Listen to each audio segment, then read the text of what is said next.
What's up, guys? Welcome back to the channel. If it's your first time dropping in, Tommy Kentner here, Adrian there,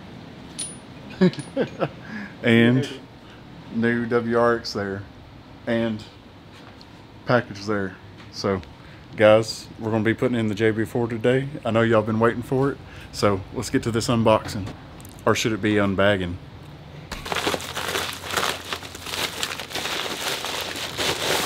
Another bag. Another bag. And this should be the JB4 itself, and then you said you got the Flex kit too, Tom? Yes. Okay. Yeah. That's probably why Adam's it's two. here with us.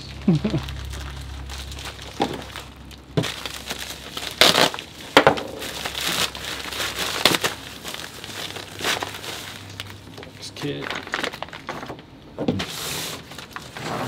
And then we got the Bluetooth Flex kit. And then there's your module with the Bluetooth that reads back to the phone. And there's the full thing. The JB4. Just downloaded the app on my phone as well, because that's where you tune it from, right? Yes. Is that where you actually make all the inputs too? Yeah. Okay. Yeah, it has all the stuff where you change adjustments in there. So, wires on wires. And this doesn't flash your PCM either. Yeah, it's. I'm actually pretty pumped we're doing this one first. Yeah. I assume we'll probably end up getting an access port for this, because you can run them in unison. Yeah, because the access port allows you to do what, control timing. Yeah. Well, this. Yeah. This one doesn't. I don't think you can control fuel boost and that, and then the access port will let you do whatever. What does this allow us to do? Oh, is this the one that allows us to run the E85 though? Yes. That's how people are running E though. Yeah. Because you can't run E with the access port No. alone, right? Because I was wondering, like, I know Prime, I saw them doing the the both. Yeah, and apparently doing the access port helps out with like low end drivability too. Alrighty, well, this is a good one to start with. Yep. So we're gonna get that on there. We got the JB4 from Burger Motorsports.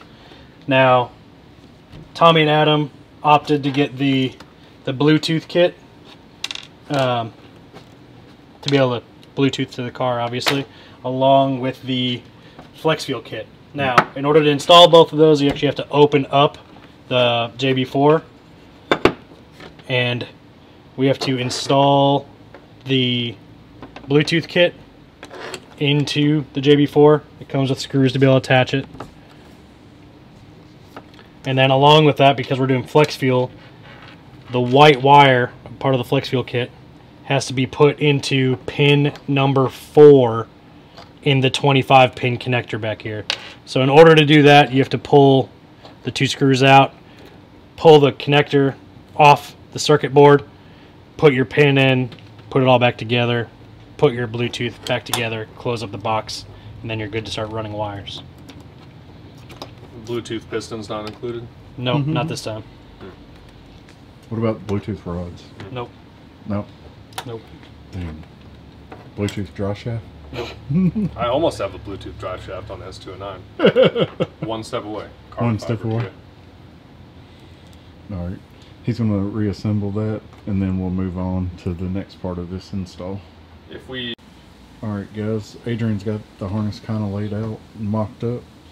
The box goes here, power, ground, and then You got map sensor. Goes into the map sensor here, and then we have mass airflow sensor here. Yep. Flex fuel sensor back here. Once we get that plumbed in, we got the wastegate, which is going to go down there, and then the fuel pressure, which is on the other end of this fuel pressure sensor. Yep. Which they said you don't necessarily have to plug in. They said it can be a little bit of a bear to get down into, but if you're going to do anything over like their stage 1 map or whatever, they say to go ahead and put it in there. Okay. So we will get that knocked out as well. Yep, we'll have to install that because E85 is our friend. But now we're going to pull it all back out, try to route it somewhat tidy. Yep, we was just going to get it mocked up, but we want to tuck it away and make it look factory. If you do have an aftermarket box, you will have to pull that out and remove the ETS box or whatever you got. If you got a stock one, you won't have to change anything. The clip will just be right there up top. Alright guys, Adrian has everything hooked up and ran nice. I'd say install is about 3-hour job, but we're going to go ahead and walk you through the app.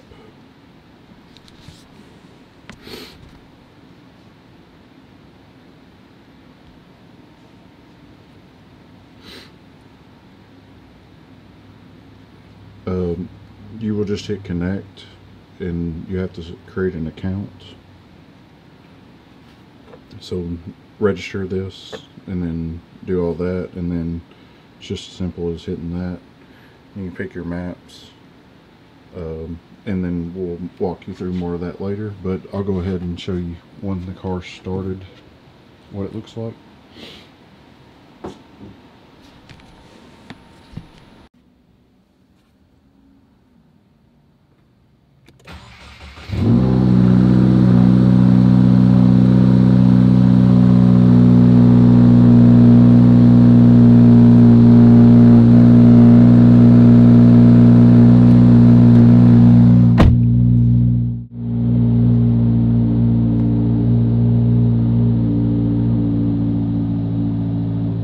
So it monitors everything and tells you your E85 content and all that gear, and then you can change out all that.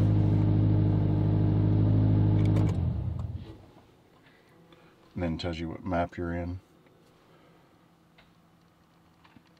IETs, ignition timing, RPM. But like I said, I think you can just hold these. Yep.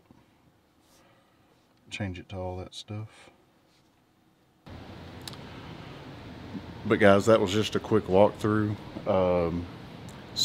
Not too bad of an install. It's not hard, it's just really time consuming. I would say if you're going to plan to do this, probably clear out about 3 hours. It takes a little bit to make it like super nice and hidden, and then you got to change out the fuel. That's where you put your Bluetooth connector and flex fuel in. Other than that, like I said, just pretty simple install. And we're not going to test it out today in this video because it's like a straight ice storm out. I'll probably drop an image, but we will get to testing it in the future. Let you know how we like it, and we are headed to GTR World Cup. Well, used to be, it's DDC World Cup tomorrow, so that'll be in the next video. Heading there, gonna go watch some racing, see what they got. Giddy G's supposed to be bringing that back out. T1s took Night Fury back to 4-wheel drive, so hopefully we'll see some records broken this weekend. But that's going to be the future videos coming. And hit that subscribe, drop a like. If you have any questions, comments, whatever, drop them below. And just like that, we'll catch you in the next episode. Peace.